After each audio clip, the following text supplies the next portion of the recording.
Hey, Bruce Naylor, your boomer consumer. Thanks so much for watching. This is going to be a fun video, I think. We are doing a review of the brand new Fosi Audio MC351. This is an integrated 2.1 Class D amplifier. So thanks, Fosi Audio, for sending this to me for review. But I want to make it clear, all opinions my own, and no one's reviewed this video prior to posting. All right? So this is a Class D amplifier, and it's based on, you got it, the the Texas has its TPA 3255 amplifier chipset. And you know this is very common. Fosi uses in a lot of their stuff, the ZA3, others, and the monos. And it's a great amplifier chip.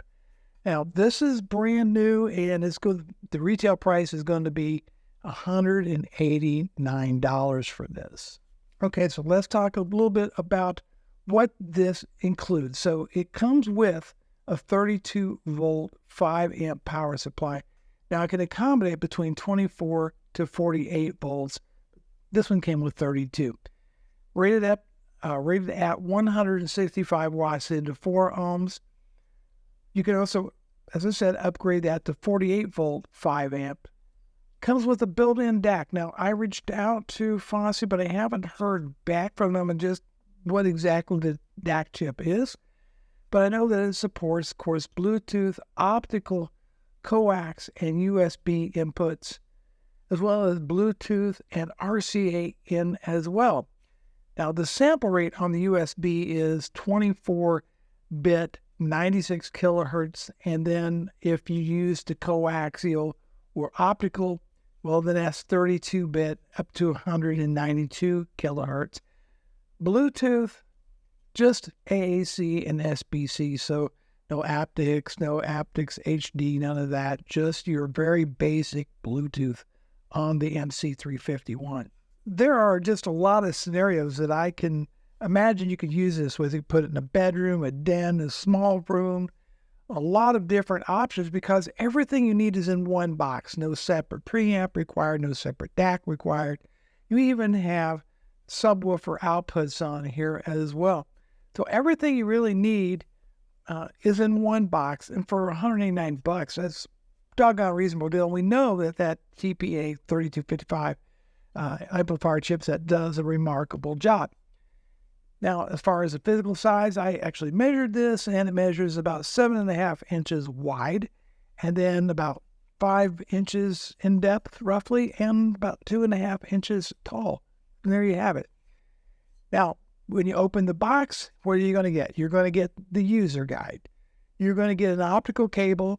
You're going to get the power brick. Again, mine was 32-volt, 5-amp. You're going to get a USB Type-A to C cable. And, of course, the MC351 itself, which does not come with the remote, which I think is a little bit surprising. Just giving you a tour on the front here, you get a VU meter. Then there is the mode selector, which cycles you through Bluetooth, RCA, coax, optical, and USB inputs on here. You get a treble control, you get the bass control, and then you have the off and on and volume switch, which by the way has a nice little click to it. That the knob feel is actually quite good on the MC351 as far as the controls are concerned. You know, the bass and the treble, there's a nice center detent on there, and then when you power this up, there's a nice little relay click as well. It's kind of satisfying to hear that, I think. Okay, so on the rear, you get a 3.5 millimeter pre-out.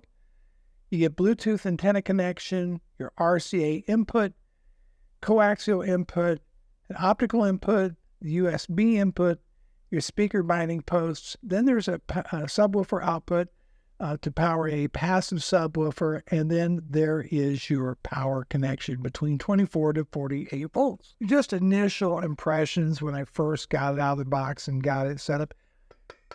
It's well made. This thing, it feels like it's built like a tank. I mean, it's a solid metal body on here. Not real. Everything feels good. I think the volume and off and on knob is metal. These two knobs are plastic, but it's just got a really solid feel to it. I love that it's got so many inputs: Bluetooth, RCA, optical, USB. All your bases are really covered on this thing, right? I like the fact that it comes with the bass and treble control. I like the knob feel.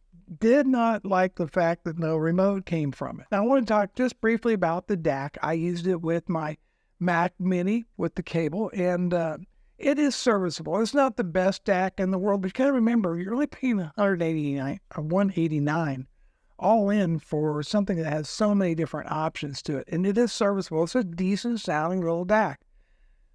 Yes, you can do better if you get a standalone DAC. I'm not saying that, but that's just my opinion. I like the fact that it came with the passive subwoofer output. I did not get a chance to test that, but I'm sure it works just fine. The Bluetooth, as I said, just AAC and SBC. It is easy to set up and use. I had it up and running in just a matter of a couple minutes. Now let's talk about how I tested this. So I have a Mac Mini, right? And I have my music files that I have configured as a music server, right? So I rip all my CDs to ALAC, and then, I use Plex server and Plex amp and so forth. But at any rate, directly from the Mac Mini, I have it going into my HIFI Man Serenade R2R DAC, and then the RC output of that went into the MC351. And then I also did a direct USB connection between the Mac Mini and the MC351. For speakers, I used the KEF Q150s, and again, I also use the internal DAC. So I used the MC351 a lot, just doing some background music for a couple weeks. But I also did some intent listening. As far as background music, I would put on some, I've got a lot of B.B. King CDs I listen to, some Amy Winehouse, that kind of music. But then I would sit down and for some serious listening, I put on Dire Straits, and I put on the album Making Movies and the track Espresso Love. You talk about a big soundstage. This amp handled it with a plume. It did a very good job. Music was very dynamic. It was lively. Look, I'm not going to try to give you a bunch of audiophile jargon, okay? But get your toes tapping. It doesn't emit any noise out of the speakers on its own. It doesn't really color the sound too much. It's not, a lot of people say, well, Class D amplifiers, Bruce, they got a digital sheen to them, a toughness, a glare. No, I didn't notice any of that on here. None of that. It's a good sounding, sweet sounding little amplifier. All right. And the soundstage, like I said, was big and dynamic, and it just sounded great. I listened to Mark Knopfler, his album Shangri-La. And the track, Boom Like That. You talk about bass, good, has nice slap to it, right? It's deep, it's not stomp. It's well controlled. The amp was controlling the bass very, very well, and that's important. You didn't want it to sound dull and muddy, and no, it was nice. Vocals, excellent. Another album I put on was, it was like a box set. It's Queen's Greatest Hits 1, 2, and 3, and the track Bohemian Rhapsody. Freddie Mercury, wow.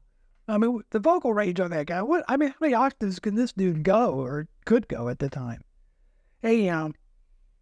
Sounded absolutely fantastic on the MC351. It's very difficult to describe what something sounds like to you, but I gotta be honest with you, I think this sounded very, very good. It's very musical, there is absolutely nothing wrong with the sound coming out of this amplifier. Talking about the sound, it is a lively sounding little amp.